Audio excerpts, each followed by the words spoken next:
Good morning everyone. Welcome back to our daily current affair series. और चलिए शुरुआत करते हैं हमारे आज की इस लेक्चर का। और सबसे पहले देखते हैं कि वो कौन से टॉपिक्स है जो आपकी सिविल सर्विसेज प्रिपरेशन के लिए इंपॉर्टेंट है। So this are the topics of the day जिसके ऊपर आज हमें करनी है कुछ बातें। सबसे पहले वहां पे कुछ बात करेंगे LEAPS, that is logistics excellence advancement and performance shield 2025। Logistic sector के अंदर जिन लोगों ने इनोवेशन वगैरह किया है तो उसके रजिस्ट्रेशन के लिए वहां पे ये वाली चीज शुरू हुई है, तो उसको वहां पे देखेंगे। देन आफ्टर एक नया मिशन वहां पे शुरू हुआ है, करने की बातें हैं, that is known as mission Drishti, which is world's first multi sensor earth observation satellite, जो लॉन्च करने की कुछ बातें वहां पे अभी रिसेंटली हुई है बाय गैलेक्स आई स्टार्टअप, जो एक बेंगलुरु बेस्ड है, तो उसके बारे में कुछ करेंगे बातें। तीसरा वहां पे है फेयर से फुर्सत फिक्स्ड एयरफेयर स्कीम, जो मिनिस्ट्री ऑफ सिविल एविएशन के द्वारा वहां पे भी रिसेंटली डिक्लेरेशन हुई है, जो अक्टूबर से लेकर दिसंबर तक वहां पे चलने वाला है। उसके बाद है IUCN classifies Indian wolf as potential distinct species. Indian wolf को वहां पे एक अलग से बोल सकते हैं एक रिकॉग्निशन वहां पे मिला है फ्रॉम IUCN। और लास्ट में कुछ मिलिट्री एक्सरसाइज जो कि अभी रिसेंटली वहां पे न्यूज में थी। चलिए वन बाय वन करते हैं शुरुआत। Let's start with the first topic, that is about logistics excellence advancement and performance shield 2025। चलिए पहले तो जानते हैं एग्जैक्ट ये है क्या। तो देखिए recently union minister of commerce and industry ने वहां पे इस बात को लॉन्च किया है, इसे बोलते हैं लिप्स 2025। कहां पे हुआ इसका launch? At Bharat Mandapam, new Delhi, जो प्रधानमंत्री गति शक्ति मास्टर प्लान की 4th एनिवर्सरी पे वहां पे लॉन्च हुआ है। और ये जो गति शक्ति मास्टर प्लान था या फिर जो है वो भी किसके ऊपर है? तो बोले हमारे लॉजिस्टिक मतलब कि ट्रांसपोर्टेशन सेक्टर के अंदर बेटर इंफ्रास्ट्रक्चर डेवलपमेंट के लिए वहां पे एक प्रोजेक्ट, एक master plan which is known as PM Gati शक्ति। और अगर हम लिप्स 2025 की बात करें तो एक नेशनल बेंचमार्किंग इनिशिएटिव है which is designed to recognize excellence, innovation and leadership across our logistics sector, which is enhancing its global competitiveness, जिससे उसी global competitiveness जो है वहां पे और enhance हो सके। अक्टूबर 2025 में इसका हुआ है launch during the 4th anniversary of PM Gati शक्ति। और department of the promotion for the promotion of industry and internal trade which is known as DPIIT, किसने इसे किया है वहां पे पब्लिश। इसका मेन ऑब्जेक्टिव क्या है? To benchmark logistics performance, to celebrate sectoral innovation as well as to align the industrial practices with the national logistics policy as well as प्रधानमंत्री गति शक्ति, ताकि एक सस्टेनेबल और एक रेजिलियंट इंफ्रास्ट्रक्चर डेवलप हो सके। क्राइटेरिया क्या है? तो जितने भी एप्लीकेशंस है, तो टोटल 13 अलग अलग कैटेगरीज की एप्लीकेशंस को यहाँ पे एक्सेप्ट किया जा रहा है। Applications are invited under 13 categories covering air, rail, road, maritime freight operators, warehousing facilities like industrial and agricultural, MSME, startups, academic institutions, e-commerce, logistic providers etcetera etcetera. और उसके मेन फीचर्स क्या है? तो it promotes ESG compliance, green logistics and sustainability goals. और ये government, industry और academia के बीच का एक कोलैबोरेशन जो है, उस कोलैबोरेटिव एफर्ट्स को यहाँ पे थोड़ा सा इंकरेज करती है। It serves as a national recognition platform, जहां पे लॉजिस्टिक्स के अंदर इनोवेशन होता है, एफिशिएंसी होती है, कोई नई टेक्नोलॉजी का एडॉप्शन होता है, इसे रिकॉग्नाइज करने का एक नेशनल प्लेटफॉर्म यहां पे दिया जाता है, ताकि हमारे मेक इन इंडिया, आत्मनिर्भर भारत और विकसित भारत जैसे वहां पे कैंपेन्स को और वहां पे बूस्टअप मिल सके। और रजिस्ट्रेशन कहां पे किया जाएगा? तो ऑन राष्ट्रीय पुरस्कार पोर्टल awards.government.in के ऊपर। So that is all about LIPS 2025 which is about logistics sector. चलिए नेक्स्ट टॉपिक के ऊपर आगे बढ़ते हैं, लेकिन वहां पे आगे बढ़ने से पहले मैं एक चीज आपको बता दूं। PD Gurukul that is the best institute in Gujarat for civil service preparation.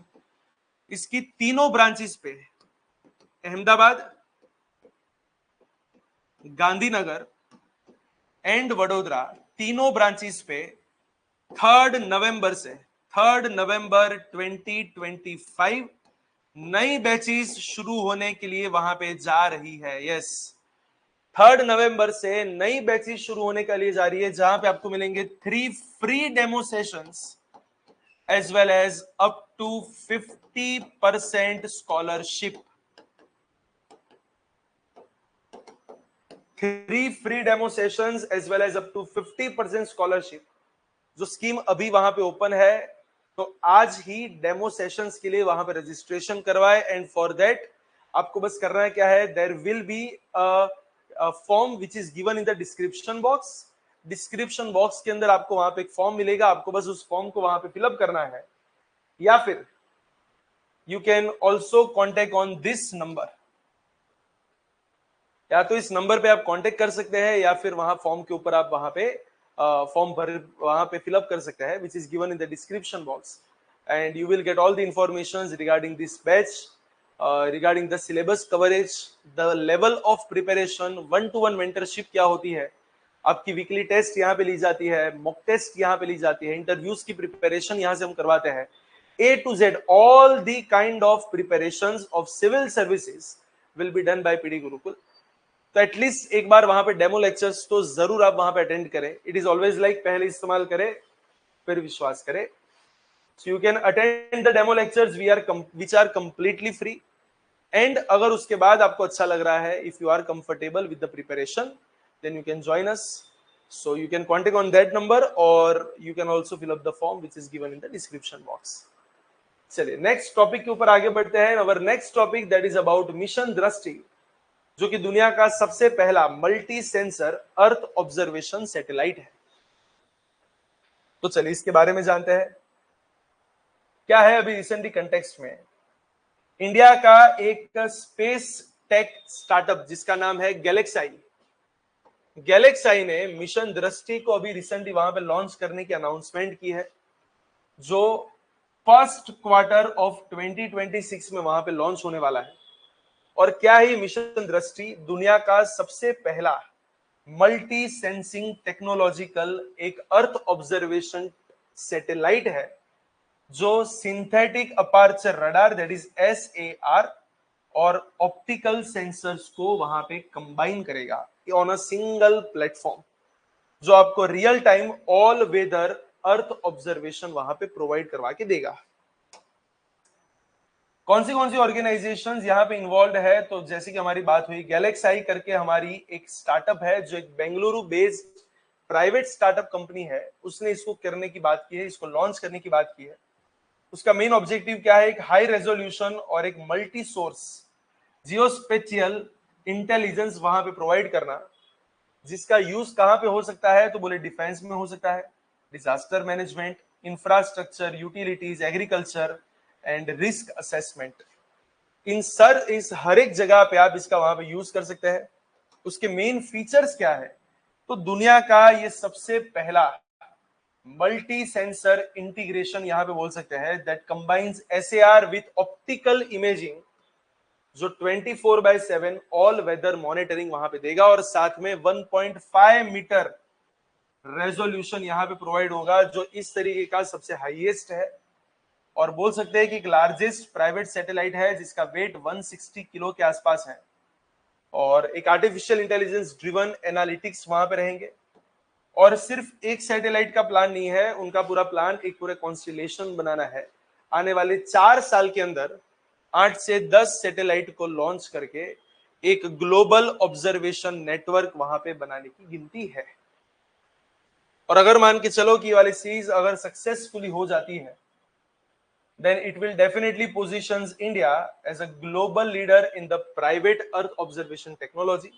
और साथ में हमारे आत्मनिर्भर भारत का जो इनिशिएटिव है, हमारा जो स्पेस टेक इनोवेशन की जो बातें हैं, वो सब वहां पे बढ़ेगी, जो हमारी फॉरेन की डिपेंडेंसी को कम करने में बहुत हेल्प कर सकती है। So that is all about mission Drishti, which is about to be launched by Galaxy Space Tech Innovation Company. It's a kind of private startup company जो नेक्स्ट ईयर इसको लॉन्च करने वाली है। उसी के साथ हमारा जो नेक्स्ट टॉपिक है दैट इज अबाउट फेयर सेफ फुर्सत फिक्स्ड एयरफेयर स्कीम। क्या है ये एग्जैक्टली? ठीक है, हमारे देश में नॉर्मली जो फ्लाइट्स वगैरह होती है, जो एरोप्लेन्स होती है, उसकी टिकट्स के रेट्स किस तरीके से होते हैं कि अगर आप बहुत टाइम पहले अगर बुकिंग करवाते हैं तो आपको रेट्स बहुत ही कम रेट पे मिलते हैं, लेकिन जैसे जैसे दिन नजदीक आते जाते हैं, जैसे जैसे डेट नजदीक आती जाती है, रेट जो है वो कंप्लीटली कंपैरेटिवली अब बढ़ते जाते हैं। इट इज ऑलवेज लाइक कि भैया जैसे जैसे उसकी डिमांड बढ़ती जाएगी रेट जो है वो ऑलवेज वहां पे बढ़ता जाता है। अब इस चीज को कैसे वहां पे कंपीट किया जाए, उसके लिए मिनिस्ट्री ऑफ सिविल एविएशन ने एक नई स्कीम वहां पे लॉन्च की है, जो अक्टूबर से लेकर लगभग दिसंबर तक वहां पे चलेगी, जिसका नाम है फेयर सेफ फुर्सत। एक फिक्स्ड एयरफेयर स्कीम जहां पे एयरफेयर की जो प्राइस है, जो टिकट की प्राइसेस है, वो फिक्स कर दी जाएगी। चाहे आप 2 महीने पहले बुकिंग करवाओ, चाहे आप उसके अगले दिन बुकिंग करवाओ, उसका रेट नहीं बढ़ेगा। तो एक बोल सकते हैं कि एक अफोर्डेबल एयरफेयर यहाँ पे प्रोवाइड करने का एक जरिया है ये वाली स्कीम। So the union civil aviation minister recently launched alliance air's fare सेफ फुर्सत फिक्स्ड एयरफेयर स्कीम, जो कि पैसेंजर को ये जो फ्लक्चुएटिंग एयरफेयर्स है उससे वहां पे फ्रीडम देती है, और साथ में affordable and predictable air travel वहां पे प्रोवाइड करती है। ये कौन सी स्कीम के अंडर में हुआ है? तो उड़ान स्कीम, दैट इज उड़े देश का आम नागरिक। और ये किसका इनिशिएटिव है? It is an initiative by alliance air. एक सिंगल फिक्स्ड एयरफेयर जो बुकिंग की डेट्स के साथ कांस्टेंट रहेगा, इंक्लूडिंग लास्ट मिनट ट्रैवल। वहां पे रेट जो है वो कभी बढ़ेगा नहीं, एक फिक्स रेट हो जाएगा। एक अलायंस एयर ने इसको वहां पे इंप्लीमेंट करने की शुरुआत करने वाले हैं। और अलायंस एयर एग्जैक्टली है क्या? It is a government owned regional carrier. उसका मेन एम क्या है? That is to democratize aviation by making air travel affordable, transparent and stress free for middle class. Main उसके फीचर्स क्या है? एक fix fare वहां पे रहेंगे for each route which will be unchanged even on the day of the travel. और शुरुआत में इसे 31 दिसंबर 2025 तक वहां पे सारे उड़ान रूट्स के ऊपर इसको एप्लीकेबल किया जाएगा। एक पैसेंजर फ्रेंडली अप्रोच आपको यहां पे मिल सकता है, क्योंकि डेफिनेटली जो अनसर्टेनिटी होती है प्राइस के रिगार्डिंग वो वहां पे कम हो जाएगी। प्राइस वहां पे पहले से फिक्स है, राइट। और जितने भी स्मॉलर टाउन्स के लोग हैं, छोटे छोटे शहरों के लोग हैं, या फिर टीयर 2-3 सिटीज के लोग हैं, वो आराम से यहाँ पे एयर ट्रांसपोर्ट को यूज कर सकते हैं। उड़ान के साथ इसको वहां पे अटैच किया गया है, दैट इज उड़े देश का आम नागरिक। और वहां पे एक नई चीज को प्रमोट किया गया है, नए भारत की उड़ान। सो यहाँ पे प्रॉफिट के ऊपर फोकस नहीं किया गया है, पब्लिक सर्विस के ऊपर वहां पे फोकस किया गया है। और क्या है ये अलायंस एयर जो बार बार यहाँ पे आ रहा है? अलायंस एयर एक गवर्नमेंट ओन्ड रीजनल एयरलाइन है जो air India asset holding limited के अंडर में काम करती है, and which serves as a backbone of India's regional connectivity scheme. हमारी जो आरसीएस है, that is regional connectivity scheme Udan, उसको वहां पे बैकअप देती है।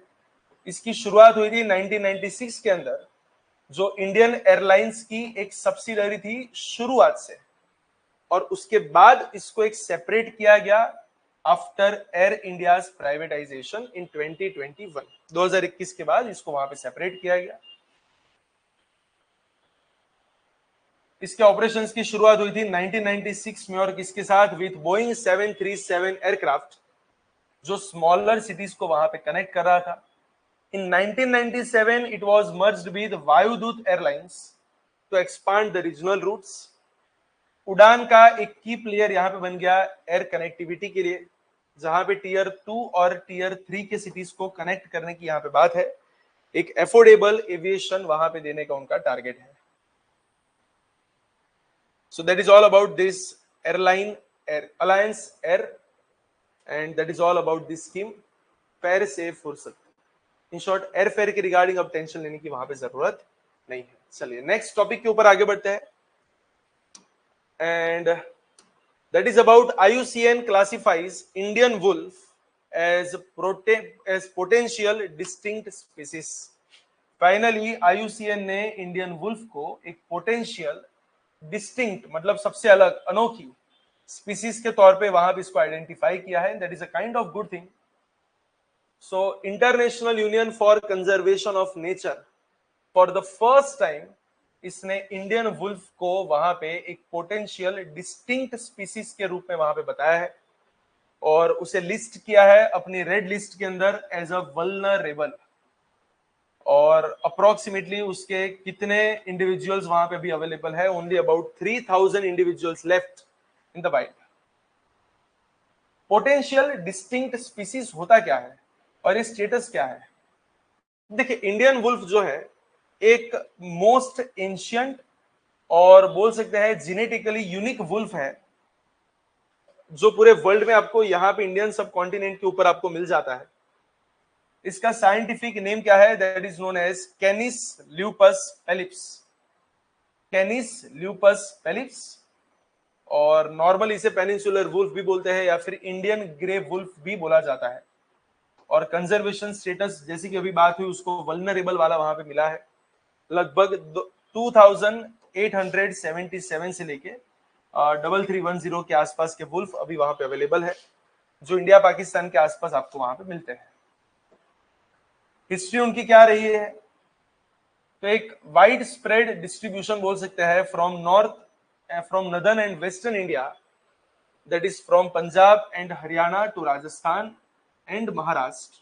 ये पूरे रीजन में जो सेमी एरिड रीजन्स है, थोड़े से सूखे क्षेत्र जिसको बोलते हैं शुष्क क्षेत्र, वहां पे आपको मिल जाते हैं. Local extinction in several regions due to habitat loss, persecution, expanding agriculture, और धीरे धीरे वहां पे वो वेनिश होती जा रही है. स्पेसिफिकली अगर हम बात करें तो पंजाब, हरियाणा और हिमाचल प्रदेश में वहां पे बहुत ज्यादा नहीं मिलते हैं ये वाले wolf.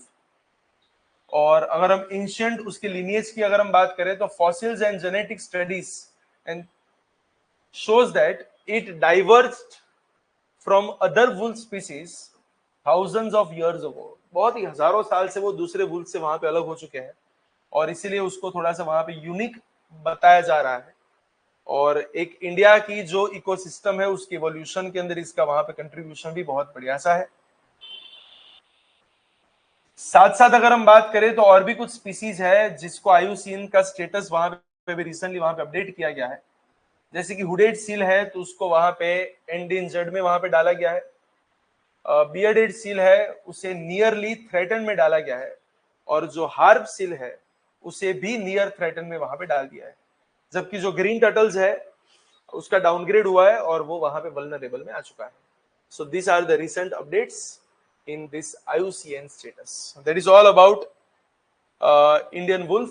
And now we are going with the last topic of today's current affair lecture, that is about military exercise in the recent news.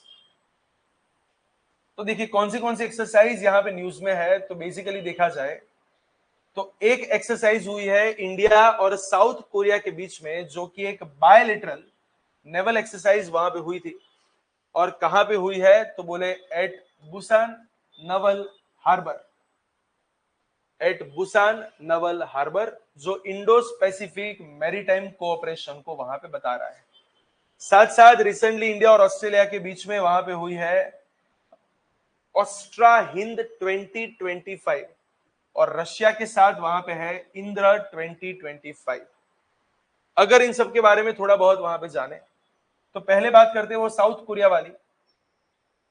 तो इंडिया और साउथ कोरिया के बीच में बुसान नवल हार्बर पे वहां पे एक एक्सरसाइज हुई है which is in south Korea, जिससे हमारी नेवल इंटरऑपरेबिलिटी है वो वहां पे थोड़ी सी और एनहांस होगी, मैरीटाइम पार्टनरशिप और बढ़ेगी और रीजनल स्टेबिलिटी वहां पे आ सकती है इन इंडो पैसिफिक जोन.